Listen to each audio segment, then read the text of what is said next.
Olá para todos vocês, sejam bem-vindos ao programa Inspira, que começa diretamente aqui dos estúdios do Canal 25. No programa de hoje, gente, nós vamos falar sobre a tireoide. Você que não conhece vai ficar sabendo, você que já conhece vai aprender mais um pouquinho com a minha convidada que já esteve aqui no programa. Ela é uma amiga querida, uma profissional super competente, é a doutora Heloísa Franchi. E a doutora Heloísa, ela é médica e naturóloga e vai falar com a gente, vai explicar detalhes para a gente sobre a tireoide. Seja bem-vinda, Elo. Obrigada. É um prazer ter você aqui mais uma vez no Inspira. E a gente estava conversando, gente, antes do programa, né? Antes do programa entrar aqui no ar, antes da gravação, falando sobre a importância da tireoide e por que a gente vai falar sobre esse tema. Eu já apresentei aqui um programa falando sobre o estresse e a ansiedade. Então, segundo dados da OMS, o Brasil é o país mais ansioso do mundo e é o quinto país mais depressivo do mundo. E tanto o estresse, a ansiedade, quanto a depressão são sintomas relacionados às disfunções da tireoide. É isso, né, Elo? Sim, a gente vê também que aqui no Brasil é um dos países do mundo com maior índice de questões de problemas na tireoide e provavelmente ligado a essa incidência do estresse. Elo, para quem não conhece, nunca ouviu falar, explica pra gente onde fica, o que é a tireoide, o que ela faz no nosso corpo. A tireoide é uma glândula hormonal que faz uma produção de hormônios em formato de borboleta que fica nessa região da nossa garganta. E a função dela é produzir um hormônio que é importante para todo o metabolismo do corpo. Então, a tireoide ela é uma glândula muito integrativa. Então, quando a gente fala sobre medicina integrativa e escolher um tema, o tema da tireoide é muito importante porque ela faz uma integração de todos os sistemas do nosso corpo. Então, a função da tireoide vai regular o meu batimento cardíaco, vai regular o funcionamento do meu cérebro, vai regular a movimentação dos meus membros. Então, todo o meu metabolismo, a minha capacidade digestiva é regulada também pelos hormônios da tireoide. Então, todas essas funções são dependentes desses hormônios que a tireoide que é responsável por secretar. Isso. Então, ela é realmente muito importante porque trabalha com todo o corpo mesmo, né? Exatamente. E, Elo, quais são os desequilíbrios ou quais são as doenças que são mais relacionadas às disfunções dessa glândula? A gente pode tentar aqui, para ficar mais claro, dividir as disfunções da tireoide. Elas podem ser uma disfunção que alteram a forma da tireoide, como por exemplo os cistos, os nódulos na tireoide, e existem disfunções que, para ficar mais fácil da gente falar, que alteram a função da tireoide. Então a tireoide ela recebe um estímulo do sistema nervoso central para ela funcionar e para ela fazer uma produção de um hormônio. Aí esse hormônio ele vai ter que ser transportado e vai ter que agir na célula, tá? Então, quando eu tenho uma deficiência nessa produção do hormônio, eu tenho um quadro de hipotireoidismo. Então, eu tenho uma redução nessa produção hormonal. Ou eu posso ter um excesso de estímulo, por exemplo, para essa produção hormonal. E aí eu tenho um excesso de hormônio. E aí eu vou ter um quadro de hipertireoidismo. Então, a minha tireoide está funcionando e está liberando muito hormônio. Então, existe um equilíbrio entre essa quantidade hormonal para o bom funcionamento do nosso organismo. Se estiver funcionando produzindo menos, eu vou ter um quadro de hipotireoidismo. Produzindo mais, um quadro de hipertireoidismo. Tá, e as pessoas que têm, eu ouço falar muito hoje em dia, nos meus atendimentos também como terapeuta, de pessoas que têm realmente problemas na tireoide, algum tipo de desequilíbrio.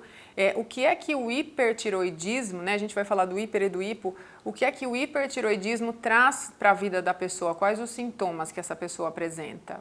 Uma pessoa pode ficar um pouco mais ansiosa, mais agitada, uma sensação de calor, tremores no corpo. Então, como se o organismo ele ficasse mais ativado, uma labilidade emocional, por exemplo. Então, fica tudo mais à flor da pele. Então, taquicardia, calor, são as questões mais de excesso. Perda de peso, dificuldade de manter o peso. Entendi. E, enfim, esses sintomas também são sintomas que grande parte das pessoas hoje em dia acaba vivendo, acaba passando, né? E como é que a gente consegue diferenciar, por exemplo, esses sintomas, né? Identificar assim, acho que eu posso ter um hipertireoidismo ou estou ansioso, é possível? Então, Fê, Isso é uma coisa que ela é realmente, para a gente olhar a olho nu e dizer, olha, só uma ansiedade ou um hipertiroidismo, é mais difícil. A gente precisa de uma avaliação, então fazer um exame de sangue, por exemplo, uma dosagem desses hormônios, uma dosagem desses estímulos e fazer uma união dessas questões clínicas, né? E agora, a gente vê hoje que a gente está muito adrenalizado, né? Sim. Que é, né, uma substância que traz muita agitação. Então, se eu tenho um manejo do meu estresse, faço coisas para acalmar, o yoga, a respiração, e isso melhora sem outras intervenções, provavelmente é mais um quadro ali transitório. Sim. Agora, quando eu começo com um quadro mais arrastado, de mais tempo, com tremores, calores, uma junção maior de sintomas que são, de certa forma, inespecíficos também, né? Porque pode estar em várias outras ocasiões. Então, um hipertiroidismo descontrolado, por exemplo, uma liberação alta de hormônios, pode simular uma síndrome do pânico, por exemplo. Uhum. Então, eu tremo, tenho taquicardia, tenho liberação de suor, e aí eu posso interpretar como um pânico e na realidade pode ser uma questão de um hipertiroidismo descontrolado. Entendi. Bom, de qualquer forma é interessante manter os exames em dia. Exato. E manter os níveis de estresse controlados, né? Que é o grande desafio de 10 entre 10 pessoas no mundo, né? E o hipotiroidismo, quais são os sintomas? O que a pessoa sente? Uma das coisas mais comuns do hipotiroidismo é a gente ter como uma névoa mental. Então, sabe quando a gente tem uma dificuldade de concentração, uma dificuldade de realização das tarefas, de seguir um raciocínio lógico, uma certa tendência a uma melancolia, desce um pouquinho o humor, queda de cabelo, por exemplo, é muito comum. Então, como a gente pode avaliar uma queda de cabelo? Você dorme e acorda com bastante cabelo no seu travesseiro. É diferente da queda de cabelo quando a gente lava a cabeça, por exemplo, sim, né? Sim. Eu atendo muitas mulheres que chegam e falam, nossa, com uma queda de cabelo. Aí eu pergunto, quando você lava? Porque quando a gente lava e penteia é comum, né, cair cabelo. Mas quando a gente dorme e acorda com o travesseiro cheio de cabelo, por exemplo, aí a gente pode observar que está caindo mais. Isso é uma observação interessante, porque para os homens é um pouco mais difícil de observar, porque às vezes tem cabelo curto, então acaba percebendo tardiamente. Exato. Agora, para a mulher, a queda de cabelo fica mais fácil de ver, principalmente quando o cabelo é longo, né? Porque fica um volume de cabelo. Então, para as pessoas que estão assistindo, uma queda de cabelo não aquele resíduo que fica na escova quando você penteia, mas é considerado uma anormalidade, entre aspas, dessa função, quando você percebe no travesseiro também, é isso. É, uma maneira que a gente vê que é mais ao repouso, né? Então, sem estimulação. Se a gente vai receber uma massagem, né? Nós somos terapeutas. Lá na massagem, você está massageando, estimulando, vai sair cabelo na minha mão. Agora, quanto cabelo cai, por exemplo, na hora que eu estou sentada no meu carro, sem movimentação e fica lá no banco do meu carro? Isso é uma queda maior, né? Mais fácil da gente enxergar. E o homem também consegue ver melhor no travesseiro. Então, é uma maneira boa da gente perguntar e perceber, observar, né? Tá. A depressão também está associada com o hipotiroidismo? Sim. Também. Sim, depressão, melancolia, dificuldade de ação, né? Pensando que o hormônio tireoidiano, na sua forma ativa, quando ele age, ele faz uma estimulação de todo o nosso metabolismo e aí também da nossa clareza mental, da nossa capacidade cognitiva de ação, né? Nossa capacidade de ação. Então, a depressão trazendo esse embotamento é um dos sintomas do hipotireoidismo. Tá. E Elô, você como uma médica, como uma naturóloga que também trabalha com Ayurveda, o que você poderia dizer para as pessoas, assim, quais são as dicas práticas, né, na nossa vida para a gente cuidar da saúde da tireoide? Na realidade, eu penso assim, em 3 coisas que são importantes para a saúde geral. Em primeiro lugar, a gente olhar para a qualidade da nossa alimentação.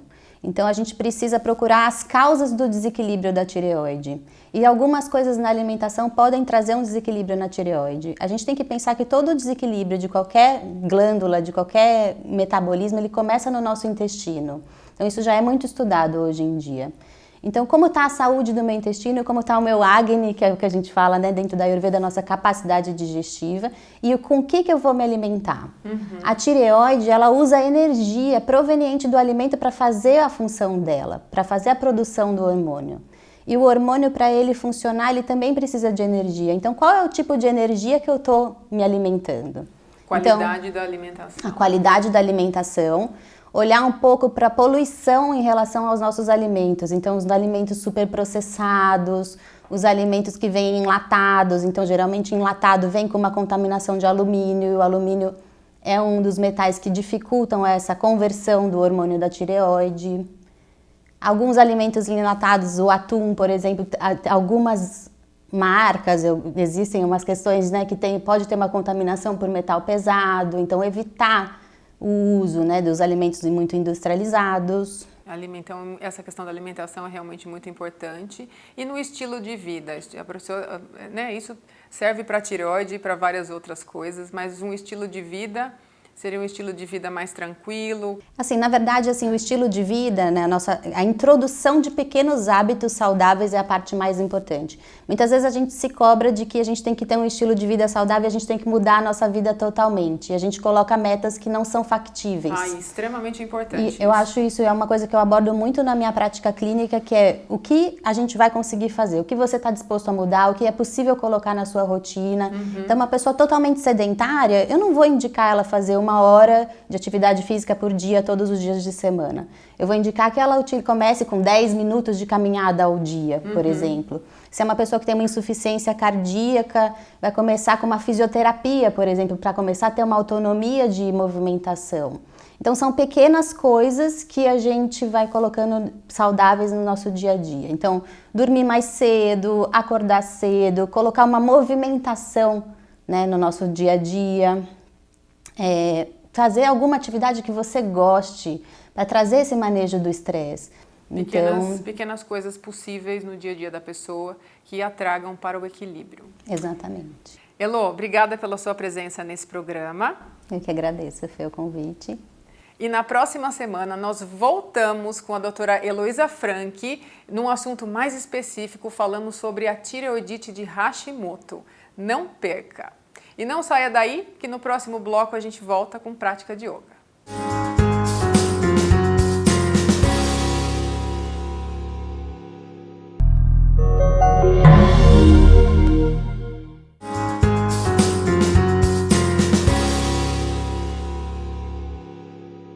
Estamos de volta com o programa Inspira. Começamos a nossa prática de yoga depois de receber a doutora Heloísa Franchi falando sobre a tireoide. A gente vai fazer uma prática que ajuda a ativar, a estimular e ao mesmo tempo a acalmar a região da garganta, né? Então a tireoide, a gente colocou umas imagens aí para vocês darem uma olhada, é uma glândula em formato de borboleta que fica aqui na região da garganta.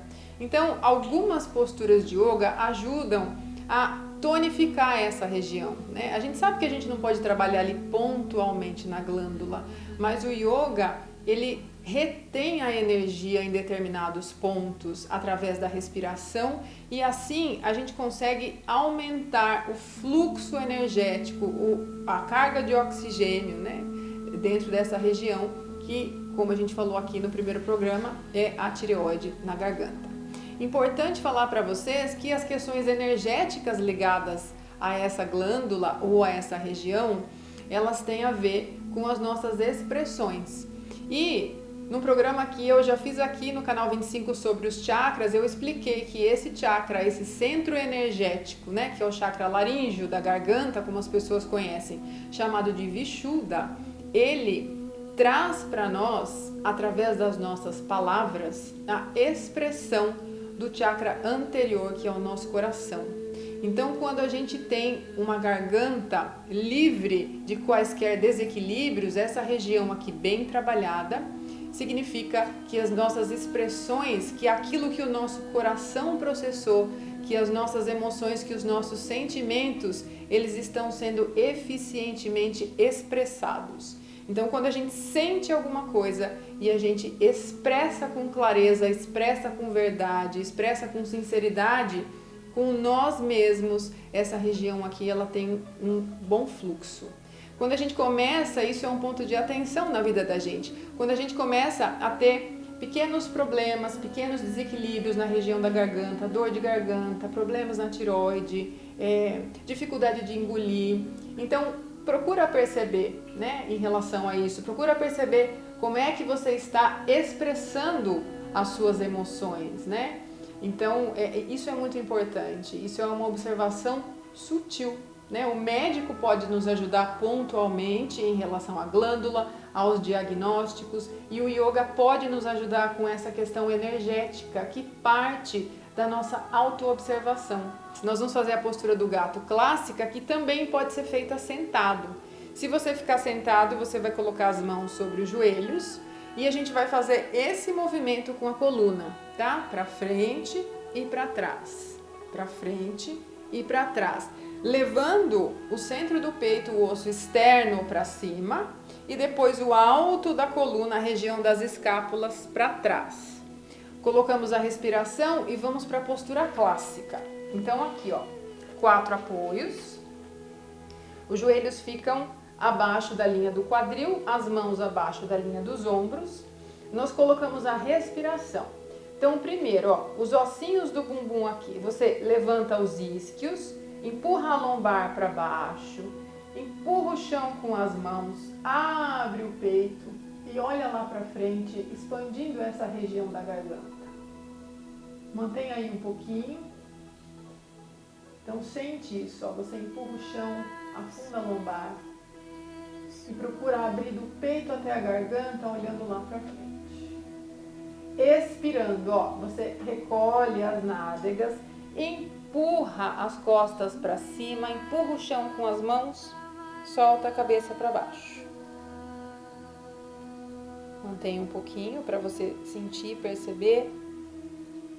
Deixa relaxar bem a nuca, a região da garganta e empurra forte o chão, ó. Leva o alto das costas lá para cima. Deixa a sua respiração longa, lenta, profunda, consciente. E inspirando, ó, levanta os isquios, afunda a lombar, empurra o chão com as mãos, abre o peito, olha lá para frente. Mantém um pouquinho. Vai inspirando de forma mais profunda, percebendo se você sente algum desconforto, algum ponto de tensão, algum bloqueio, e você solta. Inspira aqui, expirando, ó, recolhe os glúteos, empurra as costas para cima, empurra o chão com as mãos, solta a cabeça lá para baixo, mantém um pouquinho. Aprofunda a sua respiração e desfaz as tensões nessa parte alta das costas, principalmente na região da nuca e também da garganta. Inspira, eleva os isquios, afunda a lombar, empurra o chão com as mãos, olha lá para frente, mantém um pouquinho, expira. Recolhe os glúteos, empurra as costas para cima, empurra o chão com as mãos, solta a cabeça. Então aqui eu mostrei para vocês de forma mais detalhada, num ritmo um pouquinho mais lento, né? Então você pode fazer isso no ritmo da sua respiração e aí vai ficar assim, ó. Então nós vamos, inspira e abre, expira. Recolhe os glúteos e empurra as costas. Inspira. Expira. Inspira. Expira. Última vez. Inspira.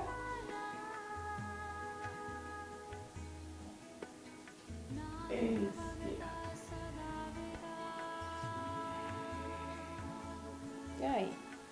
Você pode fazer o número de vezes que ficar confortável para você, mas um número legal é de 5 a 10 respirações para fazer essa ação que trabalha fortemente a região da garganta e essa parte superior.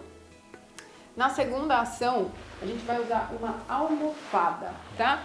E aí você pode usar, se você não tiver uma almofada como essa, que é bem firme, você pode usar um edredom, mas tem que ser uma superfície que traga firmeza para você, tá? Firmeza para suportar as suas costas. Então o que a gente vai fazer? A gente deita com o tórax na almofada à altura do peito E aí a gente vai soltar a cabeça lá para trás, ó. Então a gente quer extensão aqui dessa região. Caminha um pouquinho para cima nesse suporte para que você possa confortavelmente manter os braços abertos lateralmente. Deixa suas pernas unidas e estendidas. Sente essa almofada ao mesmo tempo que ela empurra o seu peito. Ela alonga essa região do osso externo até a sua garganta. E aqui você vai trabalhar com o fluxo da respiração.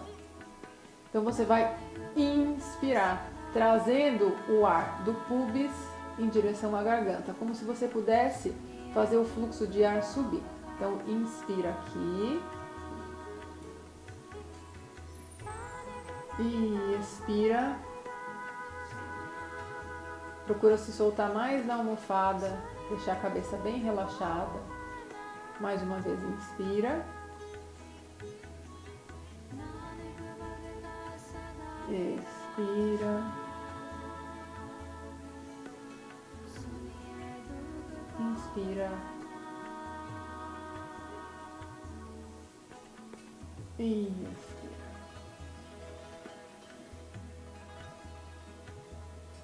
Última vez. Vai soltando o máximo que você pode aí, ó. Inspira.